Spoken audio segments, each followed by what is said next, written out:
brothers and sisters, to And the Truth Shall Set You Free, a teaching ministry of the Church of Christ Seventh Day, where Yeshua is always the center of attraction and truth is taught without compromise. Remember, Christ said in John 8:31 and 32, "If ye continue in my word, then are ye my disciples indeed, and ye shall know the truth, and the truth shall set you free."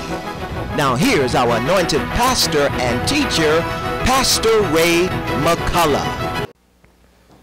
Now last week, but before we get to that, as you know, we have been teaching out of the book of Matthew. We're in chapter 6, basically, teaching what Yeshua taught when it came to the prayer that he taught his disciples. A lot of people call it the Lord's Prayer, but it really is not the Lord's Prayer. It's the prayer that he taught his disciples. The Lord's Prayer is the prayer that he prayed when he prayed to the Father. But it is a prayer, it's a model prayer that we should look at very closely and understand and consider what it means as he was teaching it. Now last week we spoke of the hallowed be that name. We had already explained to you the meaning of our Father which art in heaven, and we really went into detail last week on explaining to you his name and the name that he should be called and that he's really known by. And hallowed be that name, remember we said it really means to be holy. And that his name, his personal name is Yahweh and not God. That God is a title we use, but his name is Yahweh.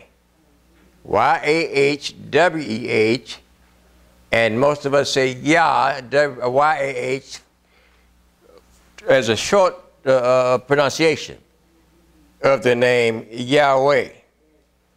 Now, looking at it this week, we're going to move on a little bit further into the other part of the prayer that Christ taught his disciples is, "Let thy kingdom come. Let your will be done as in heaven, so also on earth." Now, that is seemed to be, and I've heard so many people talk about the kingdom of God, the kingdom of Yahweh, and not really understanding what it meant by kingdom. A lot of folks have misconstrued that. So we're going to explain that to you today, exactly how it corresponds to that prayer and what it really means. Let your kingdom come. Now, my brothers and sisters, this phrase, the kingdom of God, is characteristic of the whole New Testament. No phrase is used oftener in prayer and in preaching and in Christian literature than the kingdom of God. It is evident, it is really evident that the kingdom of God was central to the message of Christ, because of the number of times he spoke of it. The very first emergence of Christ on the scene of history, when he came to Galilee, and when he came to Galilee, he was preaching the good news of the kingdom of God. And as written in Mark 1:14, Christ himself described the preaching of the kingdom as an obligation laid upon him. He said, "I must preach the gospel. I must preach the good news of the kingdom of God for the other cities also. For I was sent for this purpose, to preach the kingdom of God." And if you want to mark that down, we'll find that in Luke 4:43 and Mark 1:38.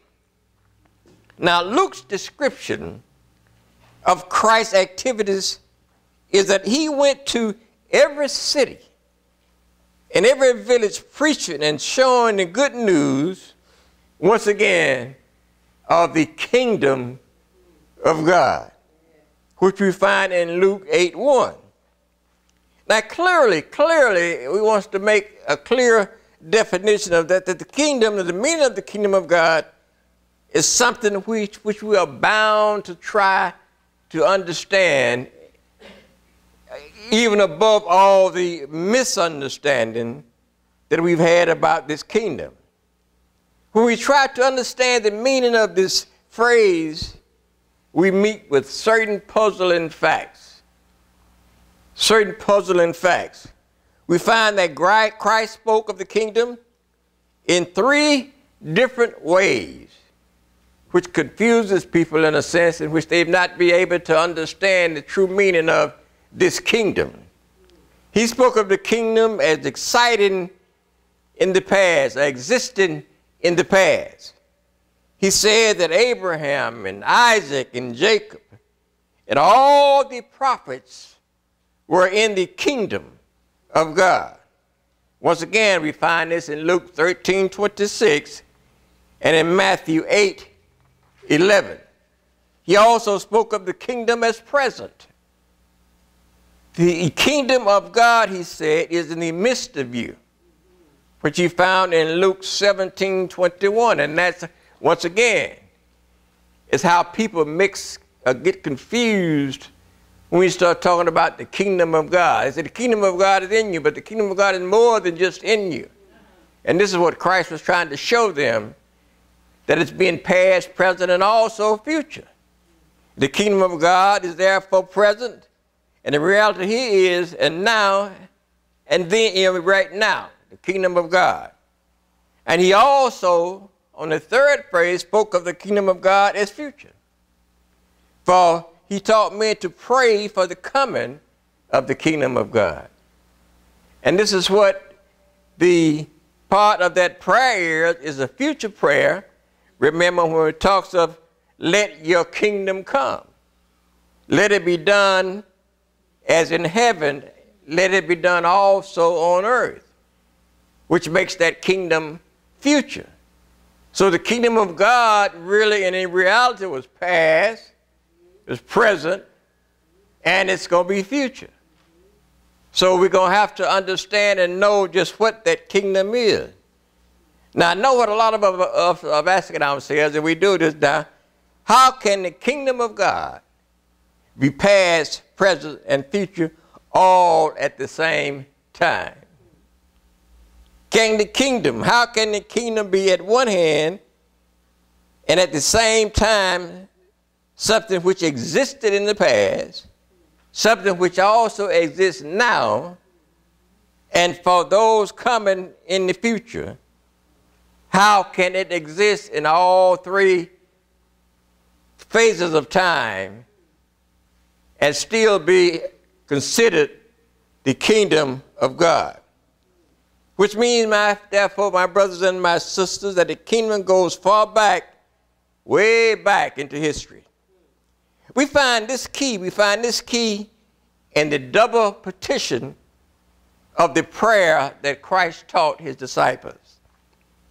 One of the most commonest characteristics of Hebrew style, and look at this very carefully, is that the style is what is technically known as parallelism.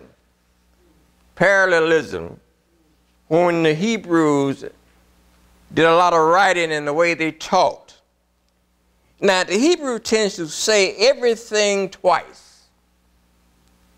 He says it in one way and then says it in another way, which repeated amplifies or expands the first way.